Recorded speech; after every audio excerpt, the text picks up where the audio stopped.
la bienvenida a todos en esta nueva jornada de actualización del Círculo de Periodistas Agrarios. Hoy tenemos el honor de tener con nosotros a Mario Riorda, un experto en comunicación de crisis y en comunicación política. Según leí, es un apasionado de la comunicación y de la ciencia política. Así que creo que hoy vamos a tener una charla interesantísima. Las preguntas, por ahora somos pocos, podemos ir haciendo después de que Mario exponga, podemos ir a hacer las preguntas así de forma oral, pero también pueden escribir sus inquietudes a medida que él vaya hablando, vía escrito, vía el chat del Zoom. Adelante, Omar, vos con tu presentación. Bueno, muchas gracias, Nanette. Nanette es nuestra Nobel presidenta del Círculo Argentino de Periodistas Agrarios. Va a ser elegida, hago periodismo de anticipación, va a ser elegida en la próxima asamblea que tendremos en breve, nada más un par de días. Así que le agradezco al CAPA, al Círculo, por este ciclo que nos ha invitado y hemos tenido la posibilidad de hablar con varios de nuestros y nuestras especialistas. Como bien dijiste, Nanette, Mario Riorda es académico, es docente, es politólogo, es investigador de Argentina, de la República Separatista de Córdoba, podría decir, es asesor, es consultor. De hecho hay mucha gente de acá de la Patagonia, yo estoy hablando desde Roca, Fisque, Menuco, Río Negro, donde también ha trabajado Mario y bastante. Ha orientado su trabajo a estrategias electorales, a comunicación gubernamental, a comunicación de crisis, como decías vos, Nanette, para gobiernos, para partidos políticos en Argentina, en Latinoamérica, en el mundo. Integra, entre otras, la Asociación Latinoamericana de Investigadores e Investigadoras en Campañas Electorales. Dirige maestrías, particularmente recién hablábamos en la previa de la maestría en comunicación política de la Universidad Austral, sumamente prestigiosa y recientemente evaluada como muy positiva por cánones internacionales. También fue decano de la Facultad de Ciencia Política de la Universidad Católica de Córdoba. Se reconoce como un activista de la comunicación política, y ahora seguramente nos dará alguna pauta de qué es esa hibridación de la comunicación y el análisis político, y reparte su vida laboral entre la docencia y la capacitación en más de 10 países.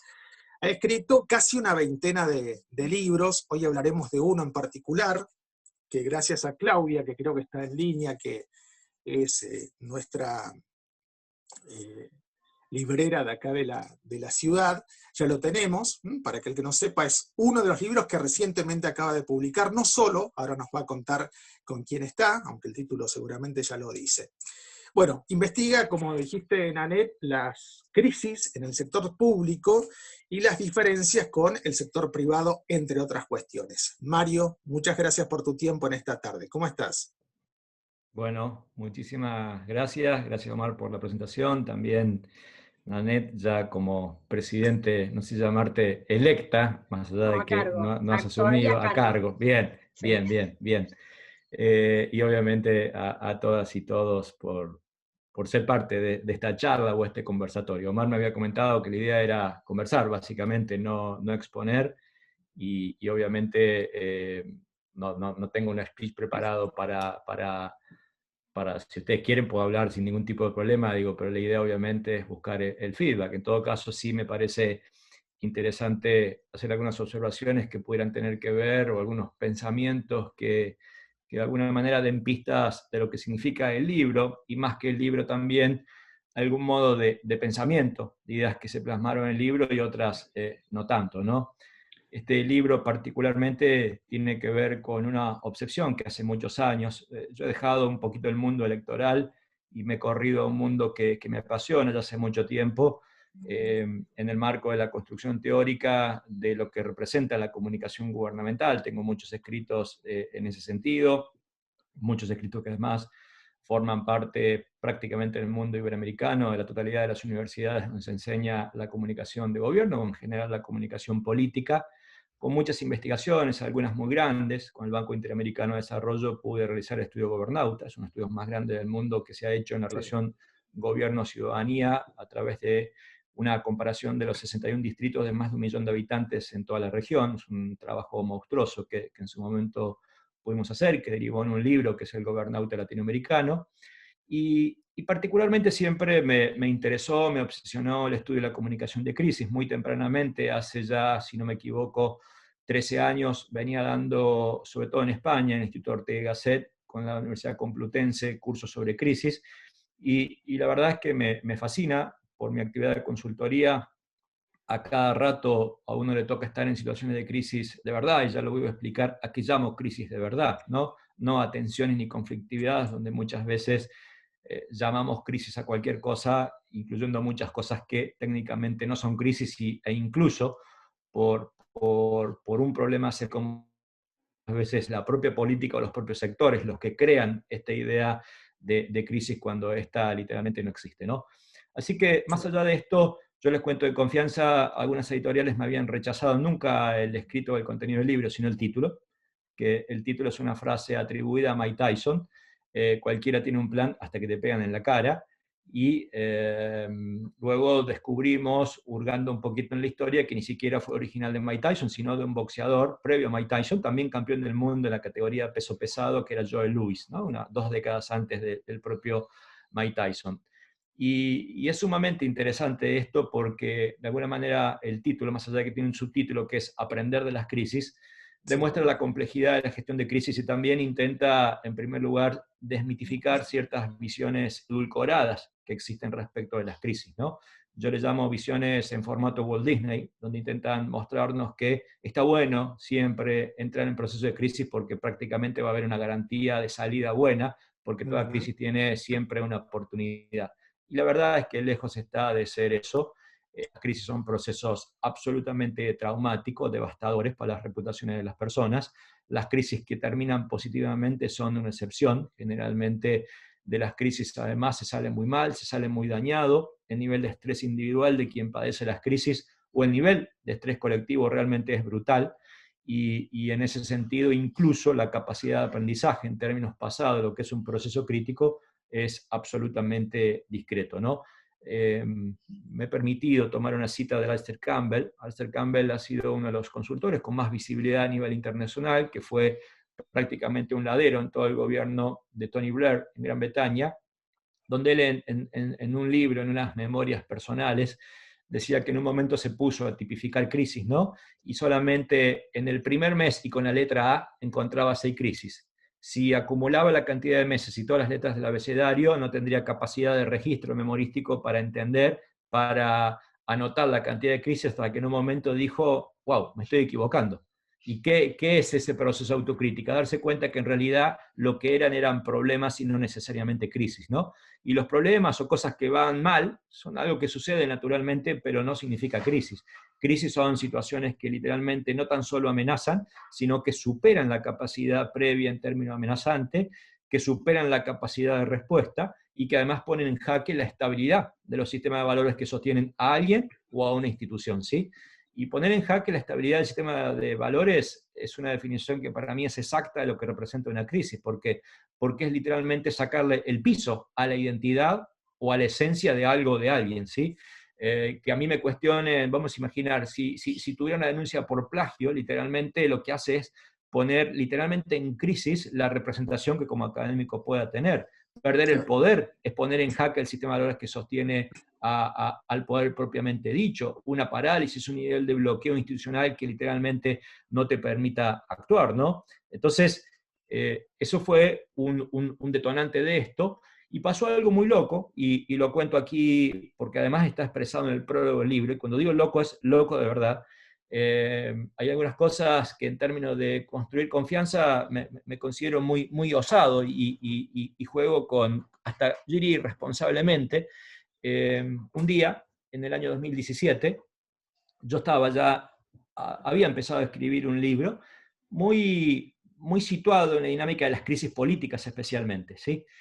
Acababa de terminar un documental por toda América Latina, cuando recién tanto Omar como Anet preguntaban un poquito qué es esto del activista de la comunicación. Bueno, en poder darme el lujo en ciertos caprichos como esto, que me costó incluso vender una propiedad para poder terminarlo, que es hacer una serie documental, que además ha sido premiada en los premios de la televisión de América Latina como la mejor serie de proyección latinoamericana. Hoy está disponible en Flow, y está disponible en la plataforma Contar de Contenidos Argentinos, son 6 capítulos de 1 hora, una serie que me hizo recorrer 10 países de América Latina, más allá de, yo vivo literalmente de viaje, cuando digo literalmente es de verdad, más de 300 días al año fuera de mi casa y viajando especialmente por toda la región, pero me permitió penetrar a lugares donde no voy, saliendo de los aeropuertos, de los hoteles, de las universidades, de los gobiernos, que es entrar a los barrios, entrar a la intimidad de las personas, y la serie llamada El Nombre del Pueblo, que es un viaje por América Latina a través de la comunicación política, me hizo generar una percepción muy significativa de la región y empecé a describirla como una verdadera olla a presión. En el sentido de las crisis, que además me permitieron de estos diálogos, para que tengan idea, trabajamos más de 50 personas a lo largo de 2 años, con 450 horas de producción literal y otro tanto de coedición. Digo, es una serie muy grande, internacional, muy potente, con incluso financiamiento internacional. Empecé a sentir a una América Latina en un estado de ebullición cuando todavía no ebullía, ¿sí? Recuerdo en una favela en Brasil, particularmente en la favela Santa Teresa, donde un joven me dijo: la sensación que nosotros sentimos está expresada en 3 palabras: ira, rabia y bronca. Creo que esa persona, ese joven, me dijo la síntesis de lo que me habían diciendo en toda América Latina. O, por ejemplo, una favela no pacificada en San Pablo, la líder de un barrio donde tuvimos que entrar con guardia privada, la custodia narco, básicamente, armando un protocolo de filmación con un criterio donde ni siquiera entra la policía. Me decían que ellos no se consideraban brasileros los que vivían ahí, se consideraban brasileros pobres, ¿no? Y de hecho también en el documental, charlando con un ex candidato a presidente de México, después de haber perdido de un partido de los más significativos, me dijo: muy tardíamente me di cuenta del error de mi campaña, y es que no entendí que literalmente lo que hay en América Latina es una percepción que daña y que son los privilegios, las distancias sociales, ¿no?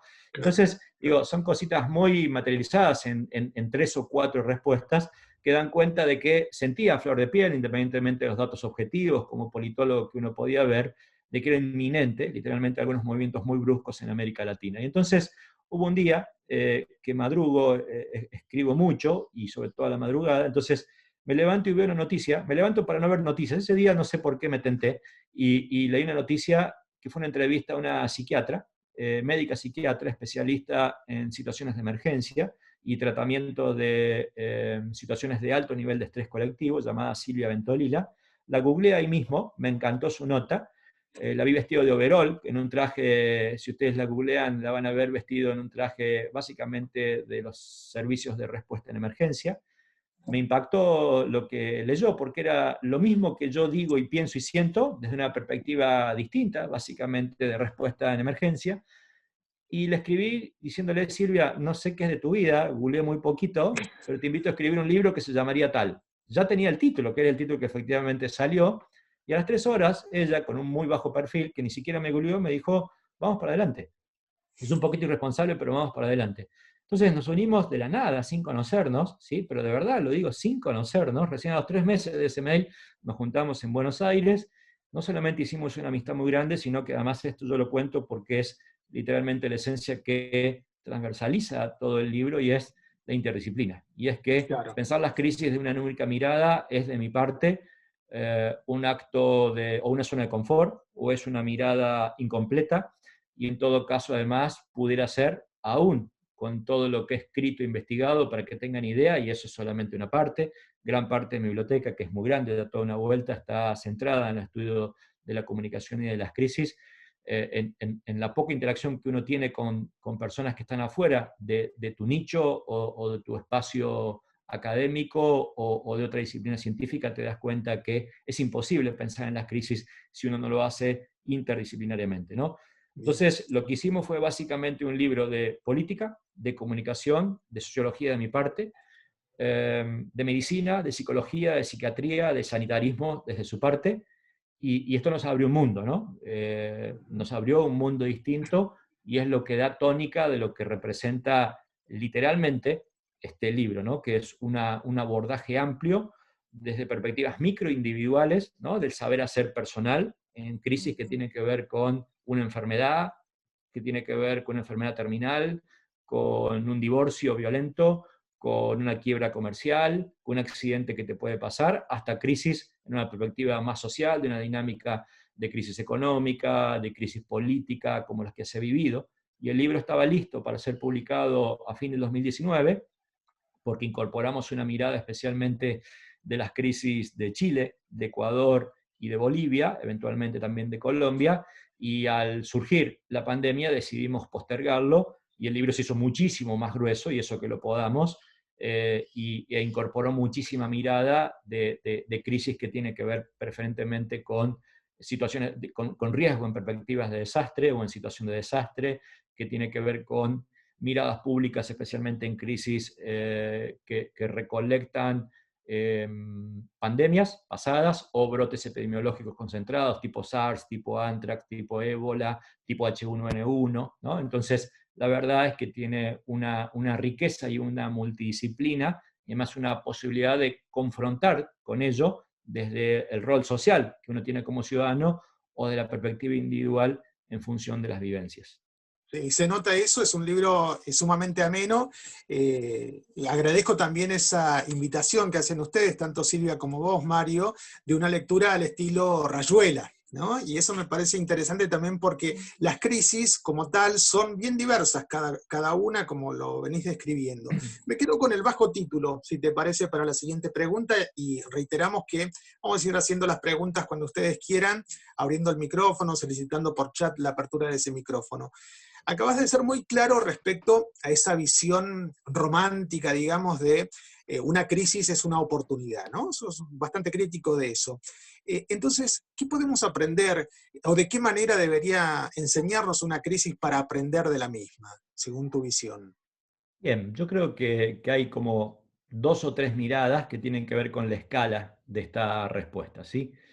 La idea de aprender de las crisis es una mirada, si se quiere, optimista, frente a un dato, más que una percepción, un dato, construido de la praxis, pero también construido desde las investigaciones y los marcos teóricos respecto de que mientras más grande es la escala de la crisis, menos capacidad de aprendizaje deja en la sociedad. Generalmente hay procesos que están, desde el punto de vista de la toma de decisión y su impacto social, están constituidos desde la negación, por un lado, desde respuestas producto de la ignorancia, desde producto de la satisfacción del ego individual de quien toma decisiones por sobre una mirada colectiva. Esto tiene nombre en las crisis, que se denomina el proceso de subjetivación de las crisis. Podría mostrar miles de ejemplos, pero ya que estoy con periodismo agrario, voy a citar la famosa expresión de Cristina Fernández de Kirchner, que no tiene nada de crítica, simplemente existió como tal. Cada uno la juzgará si fue buena o fue mala, pero en el marco de la crisis 125, su respuesta respecto a la explicación de la 125 fue: me hacen esto a mí porque soy mujer, ¿no? Digo, ¿qué hay ahí? Hay un proceso de subjetivación para explicar un proceso social que probablemente pudiera tener algo de eso, no lo niego, pero que seguro también es mucho más macro, ¿no? O una acción inicial que generalmente sustenta teóricamente esto que digo, que fue la famosa expresión tomada del cuarto de guerra, el War Room, de Kennedy en la famosa crisis de los misiles cubanos, cuando en una tensión con Norteamérica, a punto de cruzar la famosa línea del perímetro establecido que originaba literalmente la posibilidad de una respuesta de tipo nuclear, John Fitzgerald Kennedy le dijo a su entorno íntimo, ¿no? ¿Por qué Nikita me hace esto él a mí? ¿Sí? ¿Por qué Nikita Khrushchev, el presidente, me lo hace a mí? No es Estados Unidos, no es el mundo en tensión. Es una relación uno a uno de subjetivación extrema. Y así gran parte, ¿no? Gran parte de esto nutre las decisiones, ¿no? Incluso hasta las respuestas de la profesión. Muchas veces en el marco de la consultoría soy terriblemente crítico y hasta ácido con esta perspectiva, porque le pregunto a los colegas muchas veces si trabajan por la democracia o trabajan básicamente por la satisfacción del ego de una persona. Probablemente siempre tengan las dos cosas, ¿no? Pero en situación de crisis, cuando hay riesgo social en su escalada, esta pregunta cobra un sentido muy particular, ¿no? Entonces, decía, todo esto son fenómenos que literalmente dificultan el aprendizaje, y entonces se dan las reacciones típicas de la política. ¿Cuál es? Uno, el contraste con ese pasado malo. ¿Sí? ¿Qué hace frente a una crisis la política generalmente? Si lo malo es blanco, yo hago negro. ¿Por qué? Por contraste simbólico, extremo. ¿Sí? Si alguien puso el cepo, lo saco el primer día. Si alguien pone tal cosa, lo hago el primer... Digo, es el contraste simbólico de corto plazo. Esta es la primera acción. Segundo, hay una reproducción de los mismos tomadores de decisión, de las mismas políticas a lo largo del tiempo, no hay recambios totales de paradigmas, de modos de abordaje respecto a estos temas. Entonces, generalmente lo que sucede es que ante falla del sistema hay reforma eventual de corto plazo, generalmente avalada por ciertos movimientos de la opinión pública, pero no hay reforma total del sistema, más bien cambio de personas que cambio de métodos, ¿no? Y por otro lado es esta idea de que generalmente un hecho malo es tapado consiguientemente con otro hecho peor de malo, ¿no? Entonces, estos son procesos típicos donde la mirada hacia atrás, desde el punto de vista evaluativa, no es una constante. Cuando uno mira organismos, pongo un prototipo internacional de la NASA depende del error pasado. El modelo evolutivo de avance de la NASA es técnicamente el error pasado. Es decir, son instituciones que se guían desde el error, ¿sí? Avanzan desde el error, reforman desde el error. Bueno, eso no es necesariamente lo que hace la política. Generalmente la política evoluciona desde el contraste. Entonces, esto es interesante porque mucho cambio, mucha conmoción no garantiza aprendizaje. Es solo cambio y conmoción, ¿sí? Esto también es interesante para la pandemia. Lo cuento con total impotencia, creo que es la sensación más honesta que puedo contarles. Solamente este libro, y vuelvo a insistir, deja pilas y pilas de bibliografía, pero este libro particularmente tiene 517 citas bibliográficas, donde me animo a esbozar un elemento interesante. El nivel de actualidad de las recomendaciones respecto al tratamiento epidemiológico es total. Pero ¿cuál es el problema? El problema es que literalmente no está en agenda, ¿sí? Yo lo conté en un chat de pares respecto a una campaña en Perú, que muchos hablaban de, bajo la lógica de Facebook, me gusta, no me gusta, y pregunté, con cierta sorna, no cayó muy simpático mi pregunta, en un chat de 100 y tantos consultores que asesoran a gobiernos sobre estos temas, ¿quién leyó algún libro sobre riesgo, ¿no? Sobre política de riesgo? La respuesta fue 0. Cuando digo 0 es 0, 0,00. Entonces, esto también es una dinámica, ¿no? Porque a todos, la dinámica de Facebook, me gusta o no me gusta, es interesante, pero no es una dinámica realmente profesional. Entonces, lo que quiero decir es que hay muchísimo construido, incluso ustedes habrán escuchado esta idea de hay que barajar y dar de nuevo todo. Y la primera respuesta que hago frente a ese tipo de comentarios es, ¿leíste algo del todo para saber si realmente hay que barajar y dar de nuevo todo?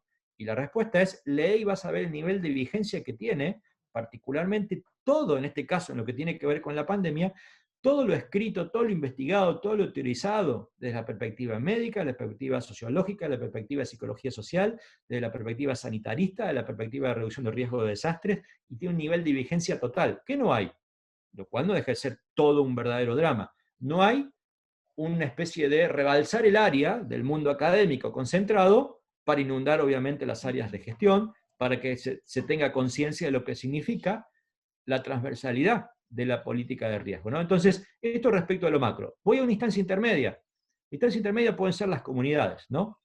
En el libro hemos aportado muchísima evidencia empírica, cito algunos casos para que medianamente tengamos en cuenta de qué hablo, experiencias de barrios en Oakland, experiencia de comunidades del norte de Japón, experiencias del último huracán en Puerto Rico, experiencias de viejas como Katrina o más nuevas en lo que es la costa sureste norteamericano, incluyendo básicamente muchos fenómenos que vivió Nueva Orleans, por citar un ejemplo, y en este sentido la evidencia es abrumadora.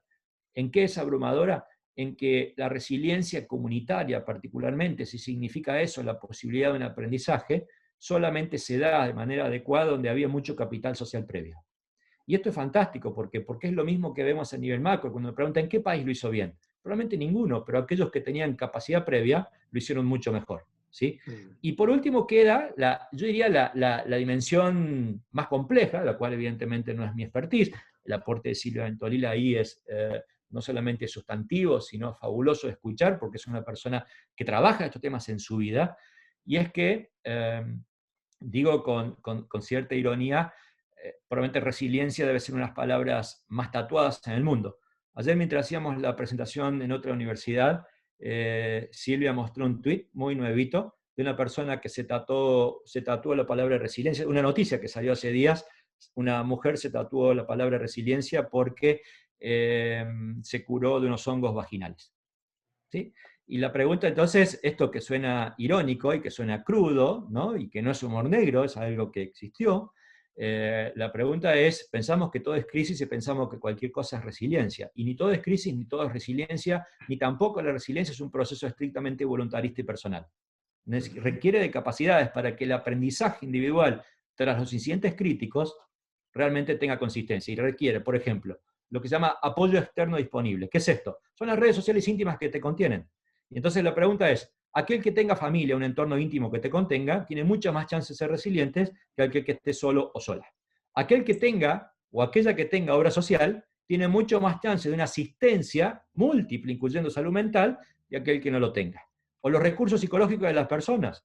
En los procesos de migración masiva, por caso, la adaptación de las personas introvertidas es muchísimo más traumática que la adaptación de las personas extrovertidas, ya ni hablar del idioma, o de las propias respuestas individuales que la persona hizo, ¿no? O estrategias individuales de la trayectoria trazada, que te vaya bien o te vaya mal dependiendo del azar. Entonces, fíjense que en una palabra tan usada, tan apropiada, la consistencia interna para llegar a un aprendizaje no es tan sencilla, ni es homogénea, ni a todos le va bien. Una cosa es el tatuaje, lo cual está fantástico, aclaro, tengo el cuerpo tatuado y me encanta, me tatuaría la palabra resiliencia, seguro, pero quiero decir, adentro y abajo y antes de los tatuajes, hay toda una capacidad que, salvando la escala, es la que también debieran tener muchas veces las sociedades o las instituciones. No todo el mundo tiene la capacidad de la resiliencia ni las herramientas a mano. Así es, así es, así es. Hay un entorno que hace más factibles los procesos resilientes. Está buenísimo. Bueno, se ha generado ya una serie de preguntas por ahí. No sé, Nanet, cómo estamos, si podemos habilitar el micrófono, que me parece que es interesante eso. Creo que hay una persona que te ha preguntado algo respecto a nuestros políticos. Vani, te voy a desmutear así, o te desmuteas vos. ¿Vos te puedes? A ver. Ahí está. Sí, igualmente la planteé por ahí por escrito para no interrumpir porque no sabía si iba a ser al final o no. Pareciera, la pregunta que te quería hacer, Mario, tenía que ver con esto, con que pareciera que se requiere de mucha humildad, que no es algo que abunde en nuestros políticos y en nuestra política cuando se trata de asumir que estás ante un riesgo, que tenés que gestionar una crisis, pensar que no empezás todo la tabula rasa y tenés que empezar de cero y sos el que vino a salvar el mundo, necesita un proceso interno también de reconocer que yo no sé de este tema y necesito ir al que sabe realmente. Entonces, quería preguntarte a vos, que sos estudioso hace tantos años de este tema, si pensás que está esa madurez o ese momento de responsabilidad, si querés, de parte de los políticos, y qué pensás que podemos hacer nosotros, los comunicadores o los consultores, que tenemos cierta especialización en manejo de crisis, para poder incidir en esta línea, ¿no? Porque pareciera que es lo más difícil. Tipo, entre nosotros, cuando hablamos, todos reconocemos la importancia de la gestión del riesgo, la crisis, el management, pero después tenemos que incidir sobre políticos y sobre decisores que no necesariamente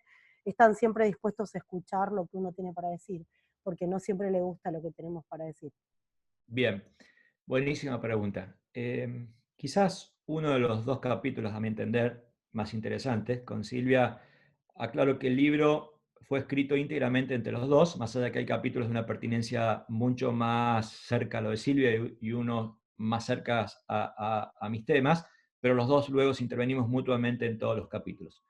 Entonces, para quedar bien, nos elegimos como dos mejores capítulos que son los que más nos gustan. Dentro de lo que tiene que ver con temas que trabajo, pero curiosamente es un capítulo muy transversal, donde yo también metió muchísima mano, hay un capítulo que se llama En Alaska no se piensa, se habla. ¿Sí? Y ese nombre tiene que ver básicamente de un texto de Jack London. A mí me encanta Jack London porque si hay un autor sin anestesia que es capaz de describir con crudeza, ¿sí?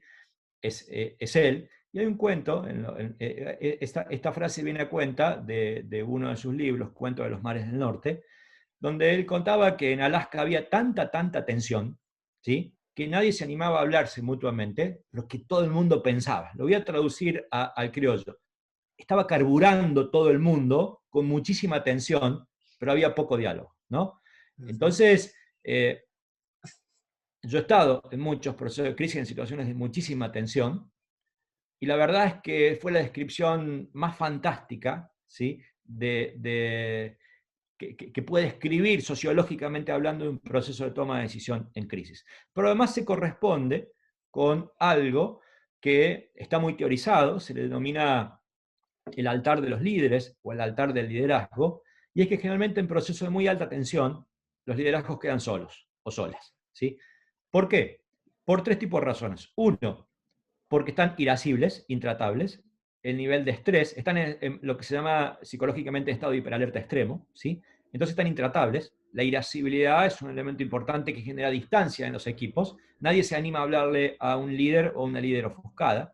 De hecho, en esto, créanme, si ustedes googlean, ¿no?, el concepto de irascibilidad, los enojos adentro de los gabinetes, es algo muy constante. Si alguien además conoce o ha vivido, realmente es algo alarmante el nivel del maltrato humano adentro de esta situación, ¿sí?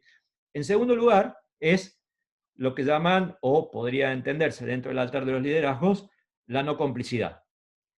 El equipo íntimo está viendo que su liderazgo está metiendo la pata, está tan errado que empieza a separarse y no es parte constitutiva de una decisión por la carga moral o la responsabilidad o la culpa que le genera estar en ese proceso. Y el tercero es una atribución muy genuina, muy típica, que se denomina literalmente la atribución cuasi mítica al liderazgo. ¿Qué es eso? Creer que los líderes tienen un as en la manga siempre, que por eso son líderes, que hacen cosas que el común de los humanos no hacemos. ¿Y saben qué? Son tan humanos como nosotros. Claro. Yo recuerdo en la crisis 125, un ministro dijo al aire, el flaco siempre tiene un as en la manga, por Néstor Kirchner, y no tenía ningún as en la manga, ninguno. ¿Sí? Entonces, ¿qué hay ahí? Hay una atribución cuasi mítica. El creer que el liderazgo tiene modos de resolución, tiene tactos, tiene procedimientos que seguramente van a ser buenos. Y la verdad es que eso no siempre sucede. Entonces, el entorno sociológico que permite una definición consensuada y equilibrada no es la constante. Generalmente hay una separación de liderazgo quedando con la responsabilidad de tomar solo. Segundo, lo decía hace un rato, el proceso de subjetivación empaña todo el filtro. El filtro pasa a ser siempre el cálculo egoísta personal y no el cálculo del impacto social. Y tercero, evidentemente, no solamente no existe humildad, por esto que digo, sino que hay estados de sensación de extrema de estrés, donde no se da lo que en medicina se denomina la disociación operativa. Por ejemplo, qué sé yo, un bombero aprendiendo a actuar en situación de alarma, un médico o médica operando en una situación extrema grave. ¿Qué hay ahí? Hay un proceso de disociación operativa. Esto se entrena, técnicamente es un entrenamiento. Bombero, bombera entrena, médico, médica entrena. La política no entrena. Te tocan estas crisis sin entrenar. Individualmente, como personas, tampoco entrenamos. Entonces, ¿qué hay de respuesta ahí? Bueno, hay muchísimo aprendizaje que sí se puede hacer. Y por eso, en parte, cuando Vanina preguntaba qué se puede hacer, incidir. Primero estudiar estos procesos y luego incidir. Porque generalmente, si vos sos parte o si sos consultor o consultora en un proceso de esto, muchas veces haces lo mismo que hace el entorno íntimo. Y una de las respuestas, a mí como consultor me ha pasado en tantas situaciones, es que realmente tenés que producir un proceso de disociación operativa que significa realmente ser un témpano de hielo en situaciones donde yo describo esto desde una cuestión fisiológica, que es cuando te tiemblan las piernas. Ni hablar si además, también públicamente te responsabilizan por la codecisión. A mí en varios periódicos, en situaciones muy críticas, en algunos lugares donde he trabajado, en Argentina a nivel internacional, la prensa salía, una crisis muy grande, en una ciudad muy grande, ¿sí?, una ciudad de más de 1 millón de habitantes, la prensa dijo, el alcalde a merced de mi nombre. Entonces, pasó la responsabilidad a mí. En realidad era una presión para que yo trate de orientarlo en función de lo que quería ese grupo de prensa. Pero no importa, podría no haber sido eso, e igual te tiemblan las piernas en esa situación. Y entonces las situaciones de estrés producen bloqueos. Esto está muy explicado en términos del comportamiento neurológico. Este bloqueo produce irracionalidades.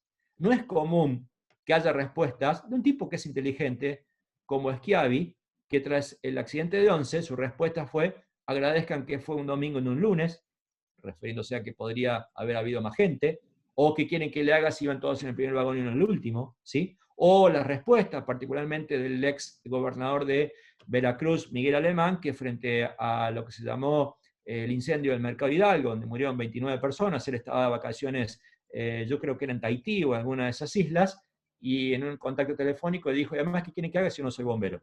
Digo, esto que parece gracioso y tragicómico es producto del estrés, de un estrés galopante que hace decir cosas que uno ni siquiera está pensando ni diría nunca, salvo que viva básicamente un proceso estresante, descontrolado de esa naturaleza. Entonces, la verdad es que los equipos pueden ayudar a una gestión de crisis con una toma de decisiones muchísimo más informada, que literalmente no tan solo aporte elementos propios de capacidades y habilidades de gestión de crisis, propias habilidades de gestión de riesgo, especialmente en altos niveles de percepción de riesgo, y que además tenga una perspectiva, como creo que gran parte del libro tiene, de una gestión no tan institucionalista como gran parte de la autorización sobre crisis existe, sino o neoinstitucionalista o bien con un aporte de la psicología social, para entender cuáles son los condicionantes humanos, ¿sí? Humanos, que de alguna manera nos permiten una gestión mucho más adecuada en ese tipo de contextos. Claro, como que va de lo individual a lo general. Así es. Ahí Daniel Valerio tenía una pregunta. ¿No? Sí, tal cual. Hay dos preguntas. Da la sensación, Mario, que hay mucha literatura, hay procedimientos organizacionales respecto al ex antes y al durante de la crisis, y me da la sensación que el libro de ustedes aporta al ex post. ¿Qué hacemos con todo ese construido? ¿De qué manera podemos sistematizar ese conocimiento producido de las crisis? Pero decías que había dos preguntas, Nanette, por ahí, dos personas, Daniel por ahí Valerio. habilitamos el micrófono. Sí, Daniel. Creo que estaba Daniel. Sí, ¿qué tal? Soy yo. Bueno, muchas gracias al CAPA y a todos por permitirme participar, y a vos, Mario, por darnos todo esto. Mi pregunta, espero poder hacerla, concretarla, o sea, resumirla, está ligada al origen de la crisis. A ver, desde mi simpleza veo como dos crisis distintas. Una que es la real, y que seguro es real, cuando a una ciudad costera le aparece un tsunami. ¿Qué aparece? Una crisis ambiental y una crisis social. O sea, destruye casas, desaparece gente y demás. Eso es incontrastable, o sea, es así, es así. Me parece que hay otro origen de crisis que está basado en subjetividades de las que vos hablaste, de la subjetivización, y que a su vez generan otra cosa de la que vos hablaste, que es el Daniel, aval de la opinión pública. ¿No te escucho mucho? ¿Se entrecortó? Perdón.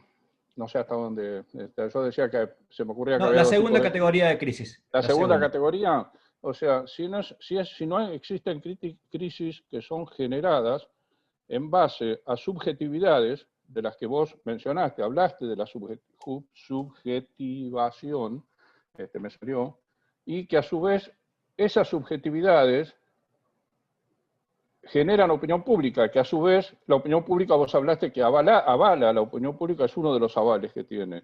Y si esas dos cosas no se retroalimentan, porque la opinión pública a su vez avala la subjetividad, y eso a su vez transforma la subjetividad cada vez en más real, y se termina en una crisis, quizás generada porque alguien dijo va a ocurrir esto, algo así. ¿Qué hacemos? Claro. ¿Es así? ¿No es así? ¿Y qué hacemos frente a esos casos? Bien.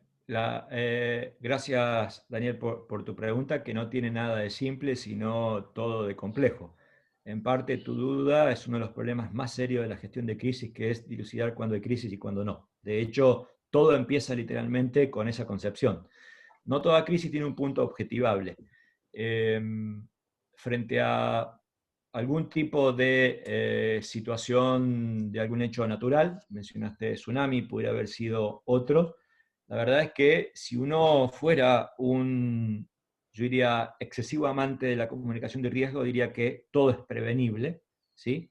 Y que el concepto de desastre natural no existe, simplemente hay desastre, ¿no? Lo natural es prevenible en tanto y en cuanto uno sabe mucho más en la actualidad, cuándo puede pasar ciertas cosas, y no sabe cuándo puede pasar, podría entender cómo reaccionar si sucediese, ¿no? Esto es relativamente discutible, porque hay fenómenos que te sorprenden, más allá de que hay fenómenos que sí tengan que ver con la mala actuación previa del humano, pero particularmente, qué sé yo, hay países que tienen un riesgo sísmico en la totalidad de su país y literalmente habría que mudar el país a otro lugar, ¿no? Más allá de que uno genera una conciencia previa del riesgo que tiene que ver con criterio de edificación, con criterio de actuación, con simulaciones públicas, normativas particulares y una cantidad de etcétera, ¿sí?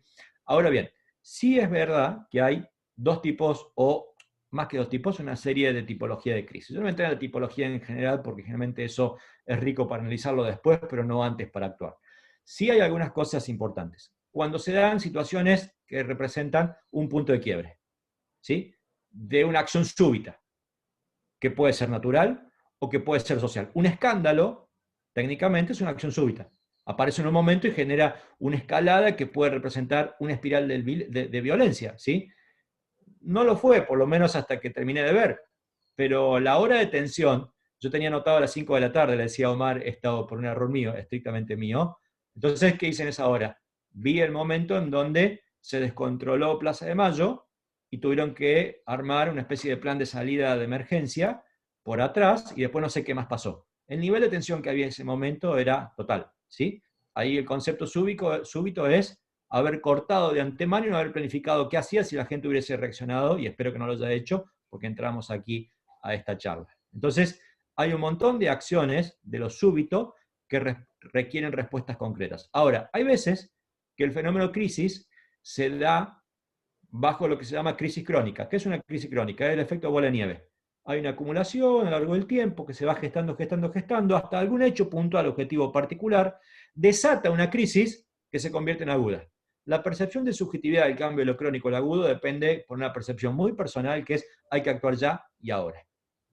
Sea que se haya gestado de modo súbito, sorpresivo, por un hecho objetivo concreto, sea que tenía una característica de gestación crónica y luego de venida en aguda, la retroalimentación de opinión pública o de factores que intervienen es una constante.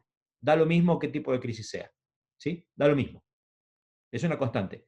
Entendamos particularmente 3 crisis, pero me quedo con 2 incluso, o si quieren, podemos meter a Perú hace unos días, que lo de Chile particularmente, un país que era modelizable, de exportación en términos de lo que significaba su estabilidad, su crecimiento, etcétera, etcétera, estalló por un hecho particular.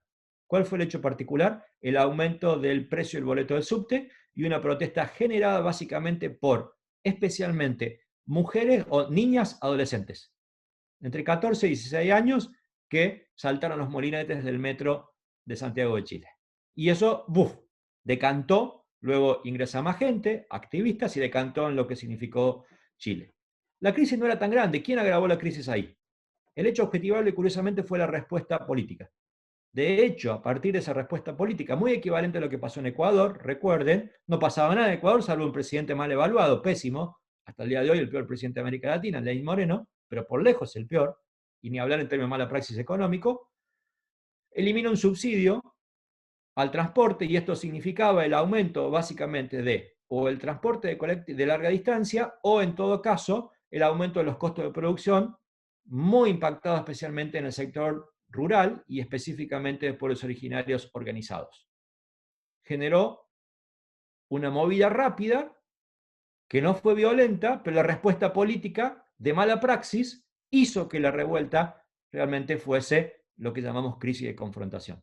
¿Qué característica tuvo la mala praxis ahí? Que en parte está teorizada en el libro, pues algo que me obsesiona literalmente, es que la respuesta política comunicacional frente a un hecho disruptivo, amenazante, no solo no mitiga ni genera una percepción de algo que va a menguar la crisis, sino que la exagera y genera una hipérbole, es decir, un efecto exactamente contrario al buscado. Y entonces eso también es una activación de la crisis que uno no la piensa, ni siquiera tenían un proceso de bola de nieve. Eran procesos de, yo diría, insatisfacción constante. América Latina los tiene, Argentina los tiene, pero cuya acción o respuesta política en algún momento desata un montón de cosas. Entonces, en todos los casos hay una reglamentación inusitada. Yo cuento uno chiquitito, solo para ejemplificar la dificultad, Daniel, de responder a tu pregunta rápidamente, pero creo que este es muy pedagógico de la totalidad, que es lo que pasa con los toques de queda. Los toques de queda es una de las figuras más duras de las constituciones democráticas, pero aceptadas. Nadie puede negar que el toque de queda era un factor normalizador de última instancia. Llegar al toque de queda era lo máximo, pero uno sabía que el toque de queda literalmente iba a ordenar. ¿Por qué? porque generaba un proceso de clausura pública de lo que pasaba, donde nadie podía moverse, donde nadie podía caminar, donde nadie podía circular, y garantizaba ese toque de queda, constitucionalmente hablando, represión. Medidas coactivas técnicamente adentro, pero invisibilizadas. ¿Qué produce hoy una crisis social y un toque de queda dentro de una crisis social? Exactamente lo contrario. Si antes el toque de queda cerraba, clausuraba, ahora abre y expande a través del celular. Y los toques de queda en todos, cuando digo en todos, es en todos los países donde se está usando en la actualidad, no solo no frenan lo que quieren frenar, sino que expanden lo que quieren frenar. ¿Por qué? Porque la cobertura vía redes sociales, vía celulares, vía videos, vía fotografías, genera un efecto contagio impactante que los toques de queda ya no pueden controlar. Todos Bueno, aquellos lo tuvimos nosotros el 19 de diciembre del 2001, ¿no?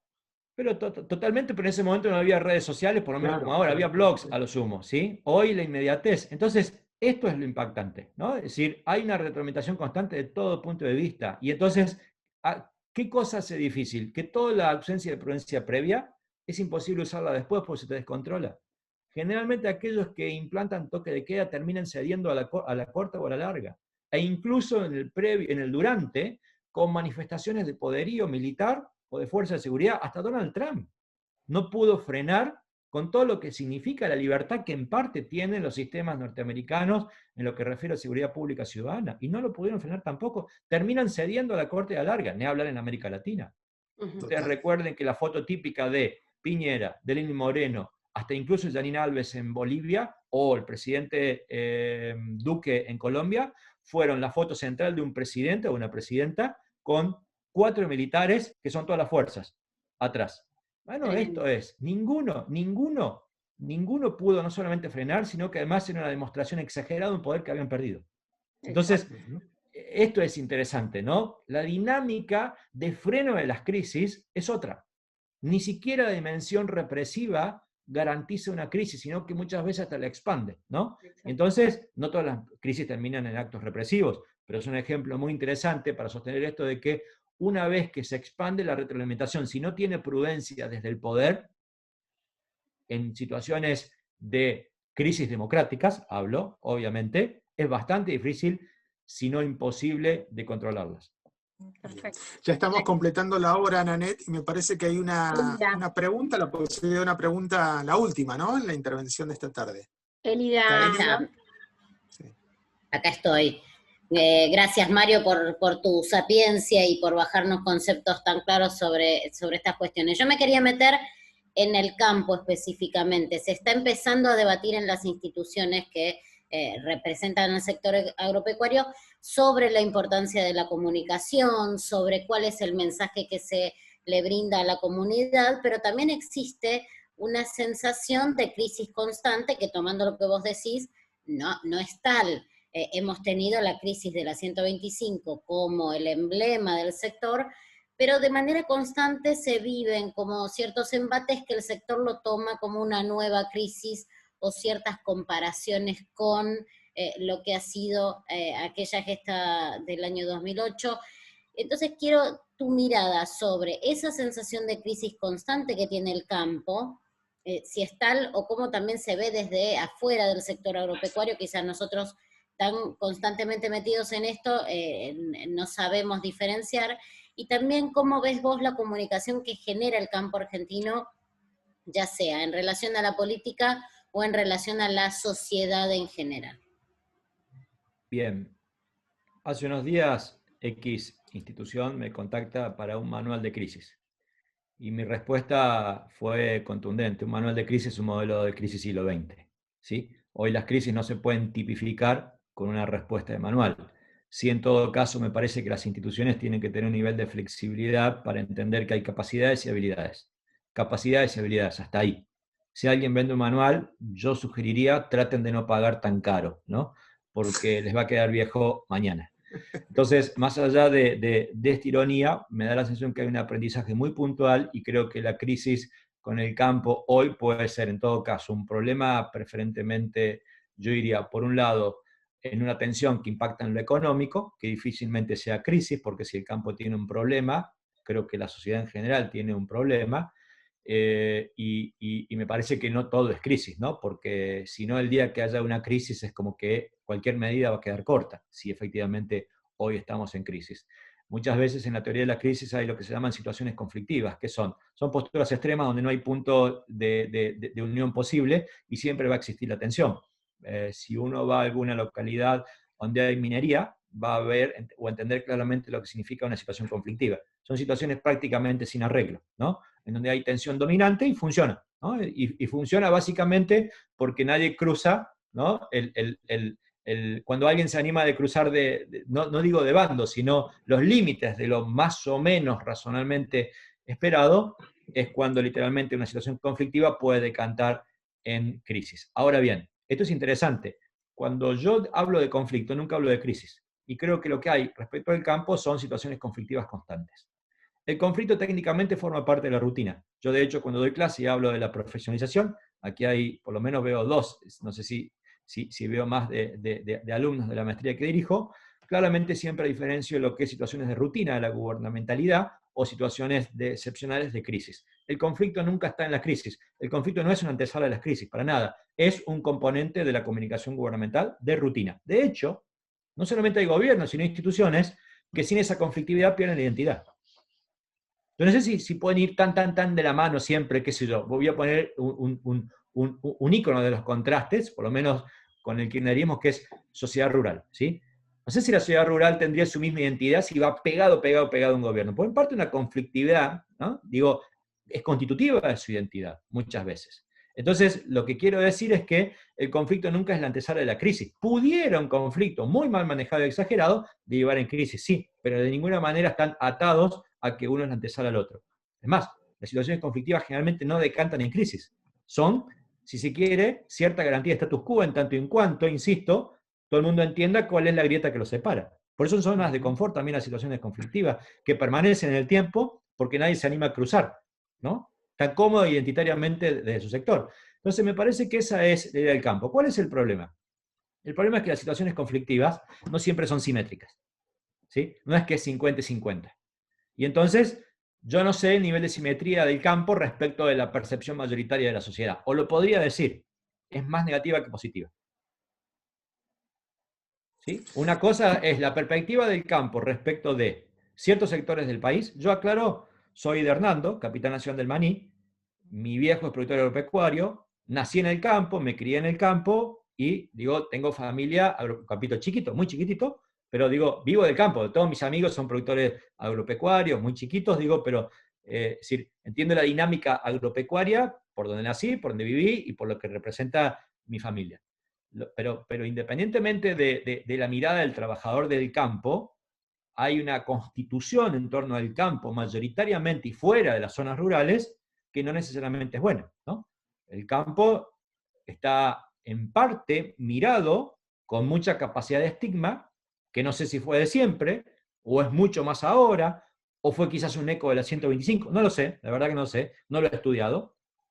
Sí, en el libro vas a ver un desarrollo interesante con varias miradas sobre la 125, pero quiero decir, no es bueno. Ahora, ¿se debe esto solo a que el gobierno en parte estigmatizó en algún momento? ¿O se debe a que el campo en parte actúa mal? Yo nunca me creo esta idea de comunico mal, ¿no? Porque jamás separo la gestión de la comunicación. La propia política, incluyendo la política agropecuaria, es también un acto comunicativo siempre, ¿sí? Entonces, no es un problema que el campo actúa bien, el gobierno bien, es un problema de comunicación. Son problemas de gestión. La visibilidad tuya es una decisión de gestión, cuyo modo de aparición pública en esa gestión se da a través de la comunicación.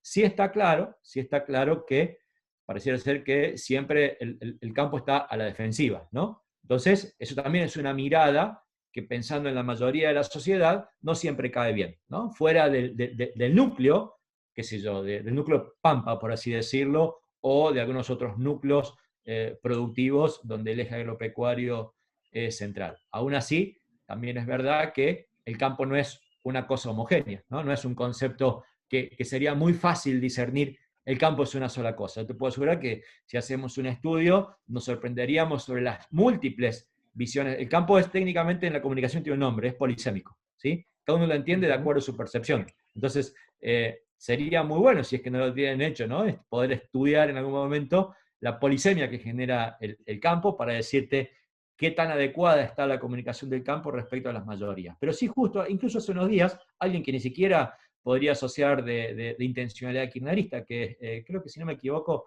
vi un estudio de Giacobbe, me parece, sobre el campo, que dio una presión sumamente negativa, pero me sorprendió porque si yo pensé que había negatividad, nunca imaginé que era tan grande. Y la verdad es que era muy grande en ese estudio. Tampoco voy a poner mano al fuego, pues no sé, lo vi muy al pasar, no vi ni su ficha metodológica, ni sé si hay algún interés particular, digo, nada, quiero hablar bien de la consultora, pero hasta ahí con mucha prudencia porque no podría opinar más y con algún criterio de responsabilidad. Ya entraría en un nivel de subjetividad sumamente discutible. Bien, Mario, hemos completado el tiempo que nos habíamos fijado. Yo dejaré las palabras finales tuyas y también las de Nanette a nombre de Capa, simplemente con estas palabras que junto a Silvia Ventolila escribís en el prólogo, donde señalás que la escritura también es compartir la existencia y la necesidad de un otro en la construcción del conocimiento. Creo que este acto de habla y tu generosidad esta tarde también ha aportado a este conocimiento colectivo. Muchas gracias, Mario.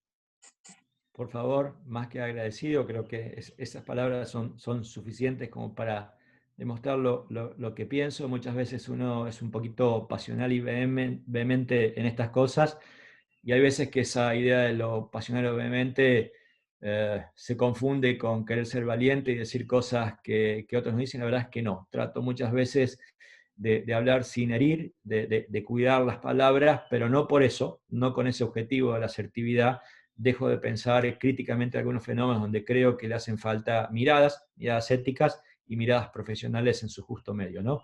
En la comunicación muchas veces ambas cosas faltan, y lo digo desde la política, lo digo desde la academia, lo digo de la consultoría y también lo digo del periodismo, ¿no? Así como tengo una infinidad de amigos y amigas del periodismo, también el periodismo es un actor parcial por esencia. No lo digo yo, lo dice el estudio de comunicación de masa de la década del 40 en adelante. El periodismo muchas veces le escapa a este mote de ser actor político, y lo es, decididamente lo es. No es lo mismo decirlo encubierto a decirlo bajo tres dinámicas que el periodismo generalmente debería tener, que es describir, explicar e interpretar. Cuando alguna de las tres falla, evidentemente hay un serio problema de sesgo, una trampita a quien te lee o te escucha. Así que ojalá cultiven este triple paso de describir, explicar, interpretar, y me parece que también es un muy buen aporte a esta mirada que el periodismo puede hacer. Bueno, Mario, muchísimas gracias por tu tiempo. La verdad que estamos encantadísimos. Yo me quedaría 2 horas más escuchándote. Pero bueno, tenemos la alternativa del libro. Me quedo con muchas ganas de leer el libro. Te agradezco tu sencillez, tu humildad y bueno, esta fue una jornada más que creo que fue riquísima. Gracias a todos por participar y nos vemos en la próxima. Un gusto, ¿eh? Gracias. Muchas gracias. Hasta luego. Gracias. Muchas gracias a todas y todos. Muchas gracias. Buenas tardes.